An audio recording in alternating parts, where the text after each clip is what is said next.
Hello again and welcome to Marital Values.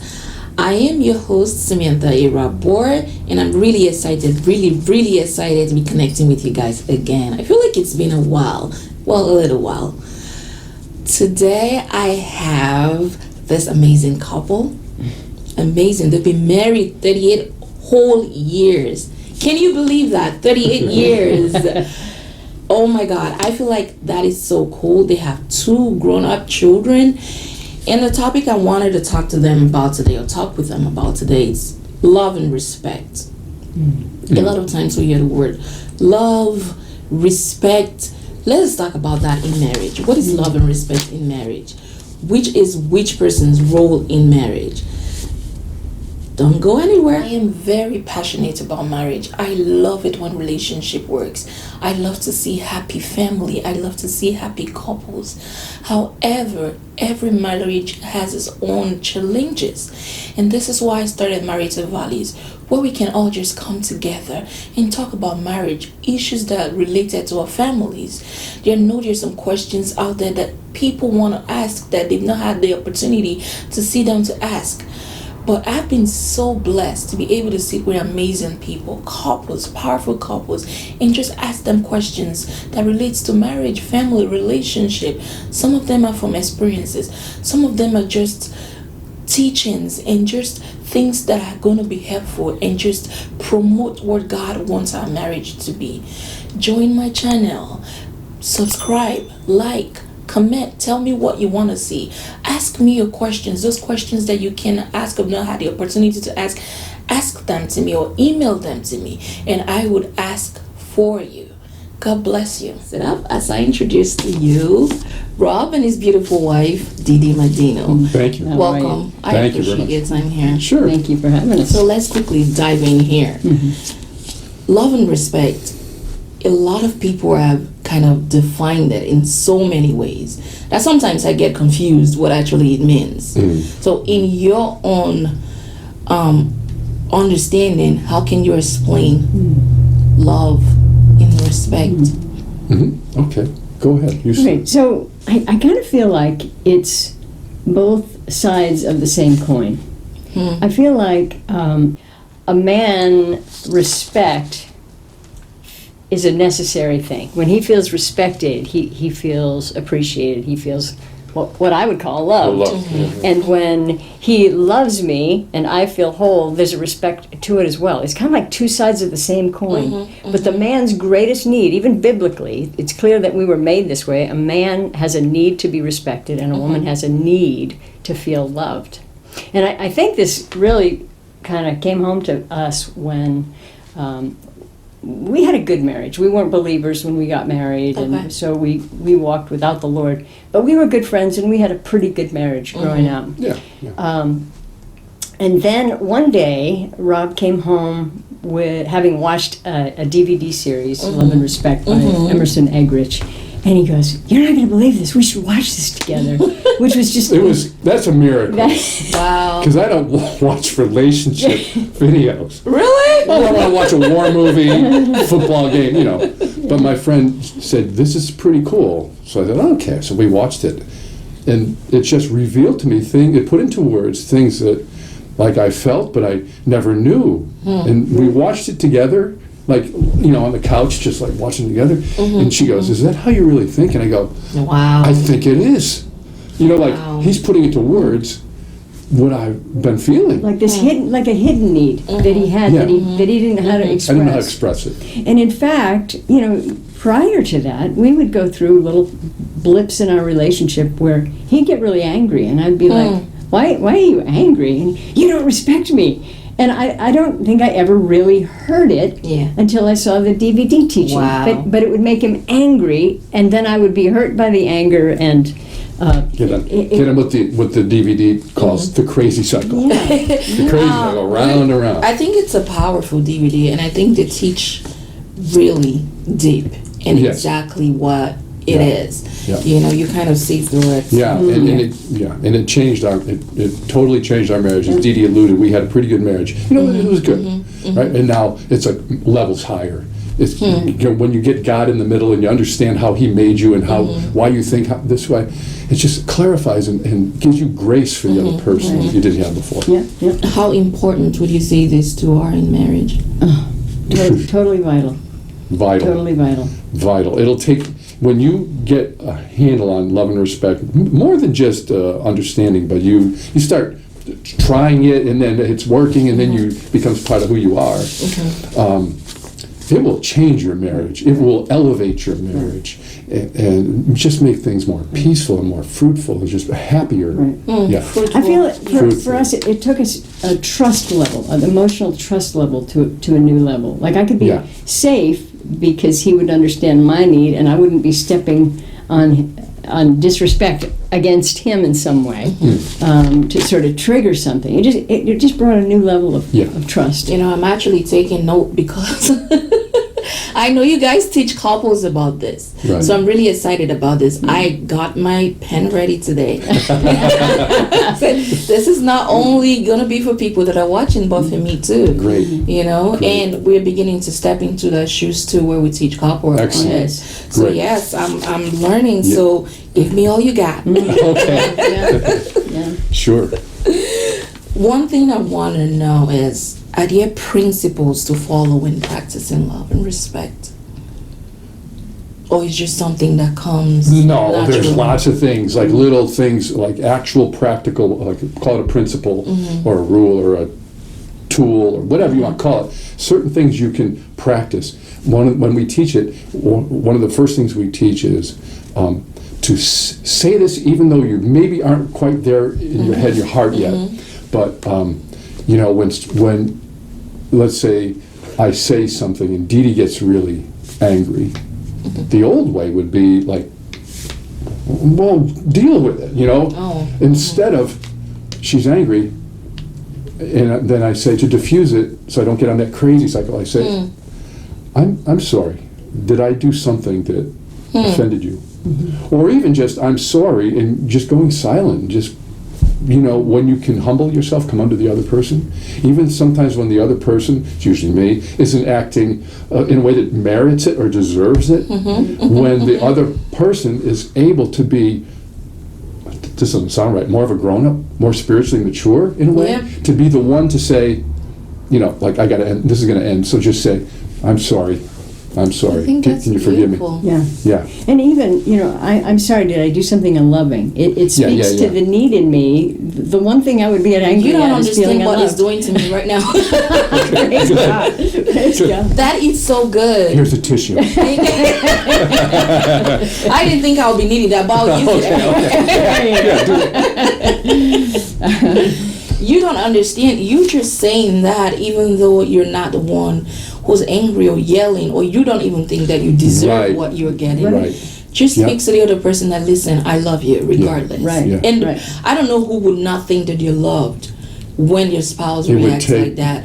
And sometimes it brings you to the place of humility too, and you realize that I shouldn't be yelling. Right. Thank you. Or talking to him or her like this. Right. Nothing brings conviction like your other person treating you with either with more love or more respect than you deserve. Amen. You know, in the old way, Amen. you just ramp it up. Oh yeah, Yes. oh yeah, oh yeah, and that goes nowhere. Let's just except hurt each other a little more, right? True. And by just saying, I'm sorry, did I do something that was unloving? Right. It's like, Or deflates the in situation. my place, it would be more like, you know, I'm sorry, did I say something disrespectful? When he starts ramping up to yell, instead of meeting him in anger, I meet him at his deepest need, which is respect. Wow. See, she's good. I'm not She puts it in together. saying because we've arrived. I'm saying I'm because so we happy we're understand. catching this on camera. Listen, you gotta hold your pen and your paper. This is good stuff.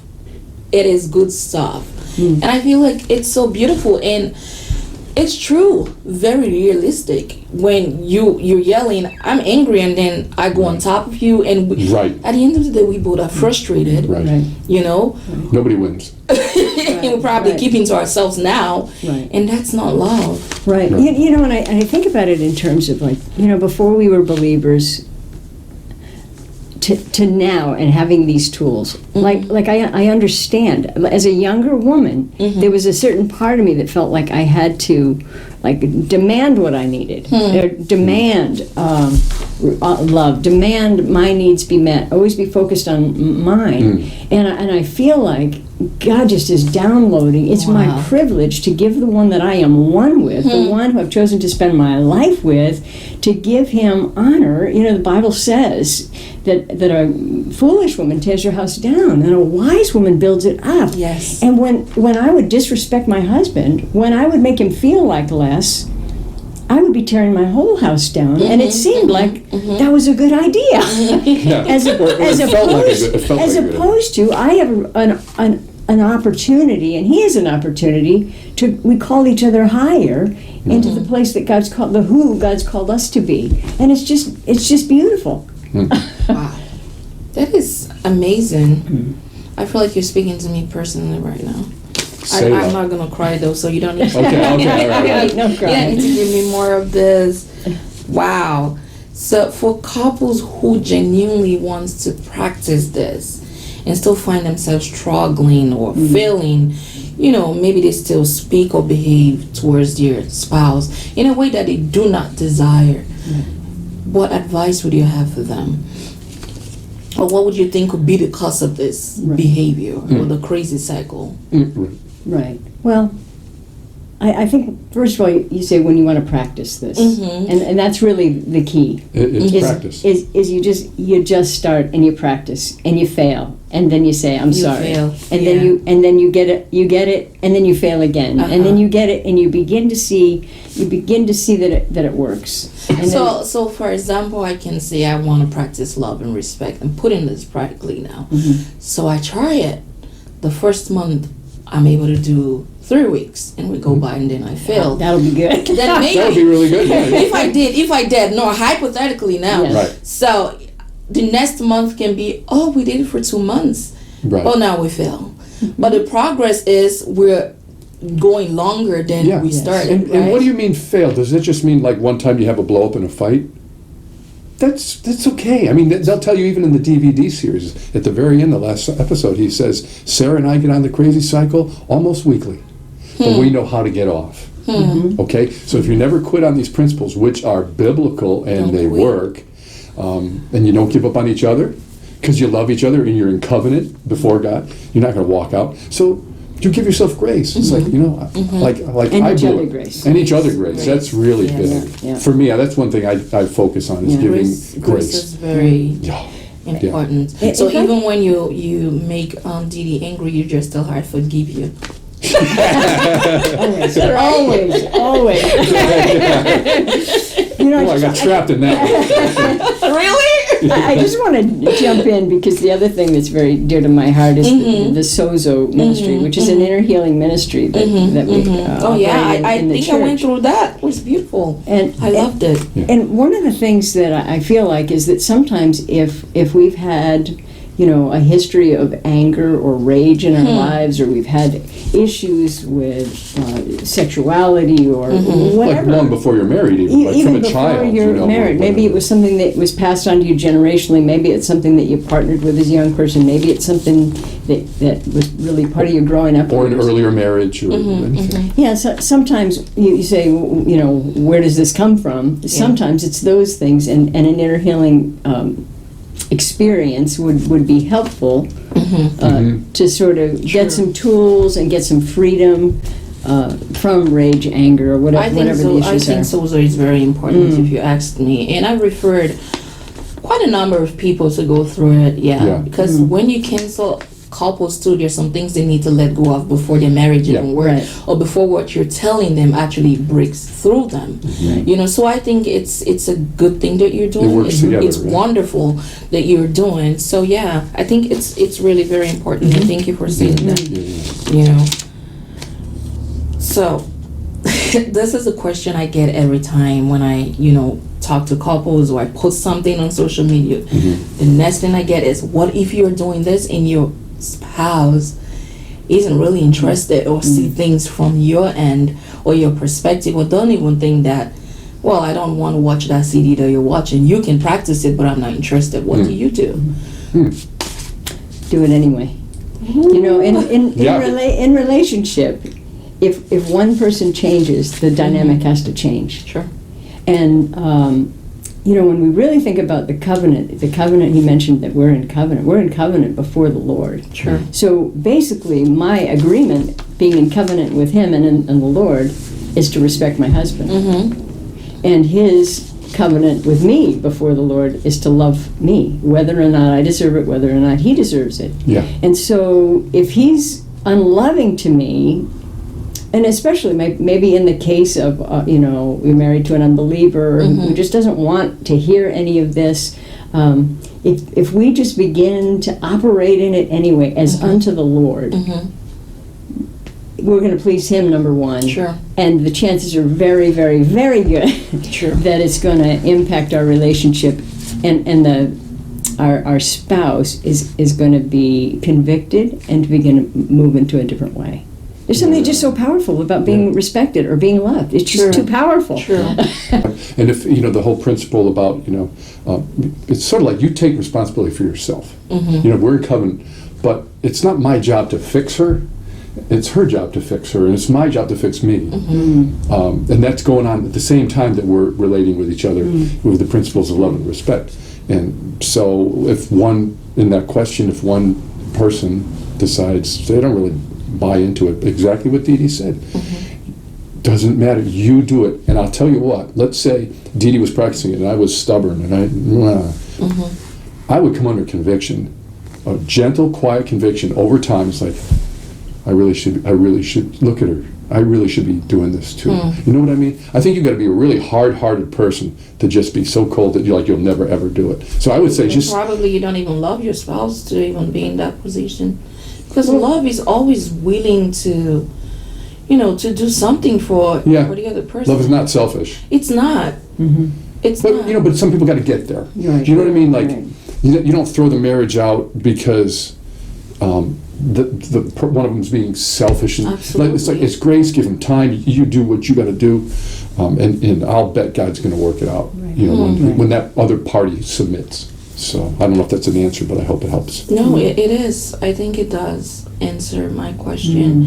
Yes, it does. We are flawed. We are broken. We've had bad models in life for what love looks like. We've had hurts. We've learned to protect ourselves. All of those things impact our ability to really love each other and respect each other the way that God intended. Yeah. And we're all on a process of getting wholer and more whole. That's probably better English. But we're all on a journey. We're being transformed into his into his likeness. Right. It's just part of the process. And what you said about taking responsibility for your own self, I would tell you that, we've not had a bad marriage either, or anything like that. But and we thank God for that. But I know there's some times that my husband will hurt me, and I want to do certain things, but because I know I can't do it, and it's so painful because you hurt me. But then I get to tell him, you know what? It makes me feel better when I tell him, you know what? You can keep doing what you're doing. I know God is going to ask you. God's going to get you. Yeah, God is going to ask you, and that makes me feel better knowing that someone is going to ask you. Whatever you're going to say to him, it's up to the both of you. But I'm not going to hurt you the way that my mind wants to hurt you or get back at you the way my heart is telling me to get it back at you. And that's maturity. That's a sign of being grown up. Another question that comes up is, what should one do if your spouse constantly say that you're being disrespectful to them every time you try to tell them to hurt you, or try to tell them the things that they do not like to hear? Right. As a wife, I'm an expert on not being respectful. But I've learned a few things. And I kind of mentioned that in the past he would say it, and I would just discount it. And I think I just decided in my head I loved him, and that was enough.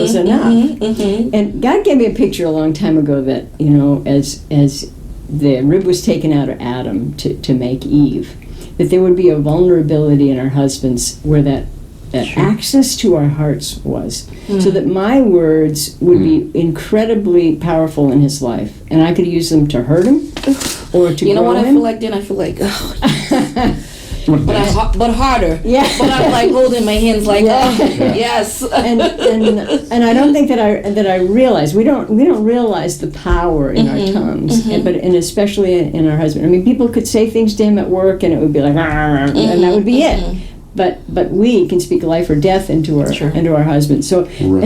and I think so often as wives that we may respond either with a tone or our face is saying what we don't really realize we're saying. So I think to just get more in tune with, if he's saying it, that's how he's receiving it. And what am I doing to send that message? And how do I need to change if that's the message he's getting? Because I do not want to send my husband the message that I don't respect him. True.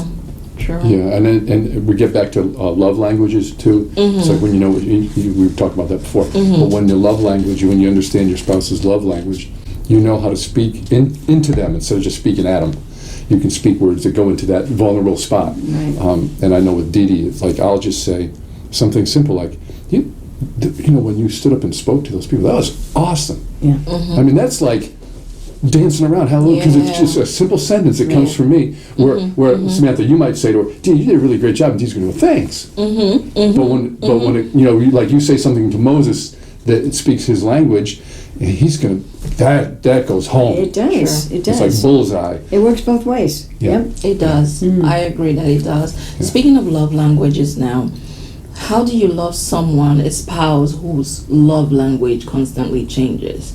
Today he's like, okay, my love language is, you know, When you say constantly, you don't mean like every day, right? Like maybe over time. Well, over time it could change. You know that. For example, I love when your husband do chores, like help me around, we do things together. Right. And then he does that continuously, and then maybe 3 years after he's doing it and I'm not responding the way that I used to respond. How does it love me not knowing what has changed? Right. Or knowing what has changed and still don't understand why it just can't be one love language forever. Yeah. I have It's 5. complicated. I need them all the time. Well, and we all have multiple love languages, right? But there's a few that are like primary. Yeah. I guess it's communication. Like, you know, to use your example, like I really loved it when you would help around, but like now, you know what I would really love? If we just could sit together when the kids are asleep and just have a conversation and just time together, you know. Maybe that's quality time. It's changed too, right? So, but how would he know it if like you've changed, but it's like, I'm not telling you, you got to guess what my love language is. It's like, it behooves you to say like, I really love it when we can just sit together and talk. Or we go for a walk and there's no kids around, it's just you and me. We just go for a walk and talk. I love that. Oh, so then now it's on him if he never wants to go for a walk with you. Or, Yeah. You know what I mean? So on his own part, how does he cope with just that changing? Should he? Well, isn't it there again? We get the opportunity to pour into the person that we're spending our lives with, that we've decided that we're going to love more than any other person on earth. We get this opportunity. So when they give us a key, let's use the key. Yeah, so it's not really like it wouldn't necessarily be coping.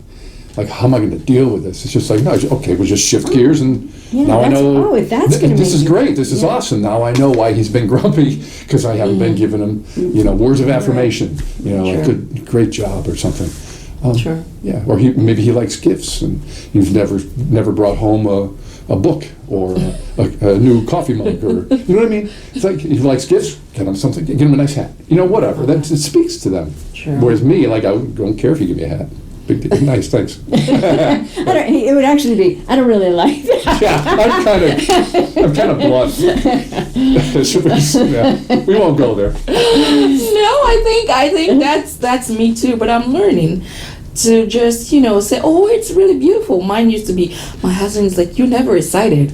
I'm like, I'm happy, but I'm not the jumpy, excited, oh my God, or cry or anything like that. And I thought that it began to bother him that I had to learn to do it. It's not pretend, but if it really bothers him that, because it's like, I don't know when you really, really like it or when you don't, because you're just like, oh, thank you, this is nice.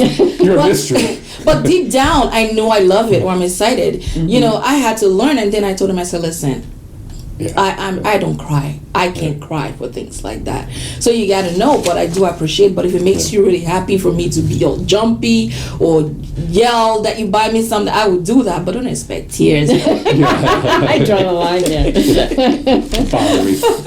It's easy for some people to just cry. I'm like, oh my God. I know, right? But I can't. Even if I tried, I would mess it up by laughing. There you go. So anyway, this leads me to the next question, which is actually my last question. Okay.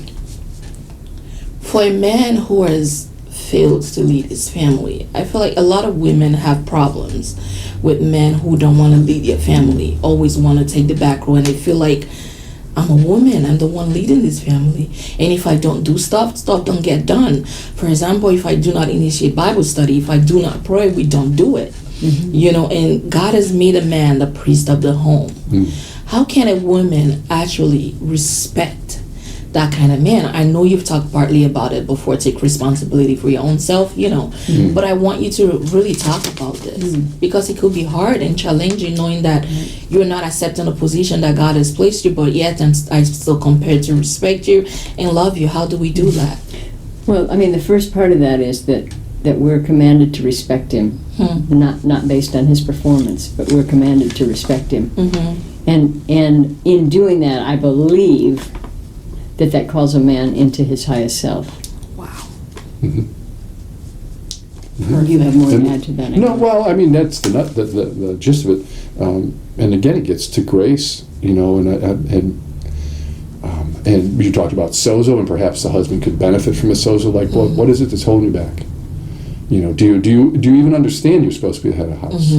No, I didn't know that. Or if he does, but he can't do it. Well, let's talk about that. Maybe it's just a little more than a love and respect thing. Maybe it's some inner healing. Or is the woman? Can I? Yeah. I think you know where you're going. Yeah. Has the man been castrated? Meaning, there's been a void, and so the woman stepped in, and the man goes, "All right, I'll just let you do take it," and he's almost resentful. Wow. But I don't want to do that. You know what I mean? Like we get petulant when we're little kids. Like, oh yeah, I want that. It's if it gets taken from him because of perceived vacuum, she feels the vacuum in a twisted way. Kind of, he feels like you took my spot away from me, even though he wasn't doing it, and so then he withdraws. Right, and then Say something about the shut up minister. Oh yeah, I'm a shut up minister. Oh, shut up! Shut up minister. That's new. You gotta talk about that. Yeah, I didn't come up with the name. Someone gave it to me, but it was the kind of the thing. There was a couple in our church, and it was that situation where the woman, who I think very often the women sort of lead spiritually. It shouldn't be that way, but it's how it is. And the husband wasn't coming along, and he wasn't even saved. And he wasn't even saved at that point. And there's a whole other, but she wanted him to step into his role, to do things, and he just wasn't gonna. Matter of fact, I'm not gonna. You know, it wasn't like he didn't know. And I said to her, you just got to make your point and go silent.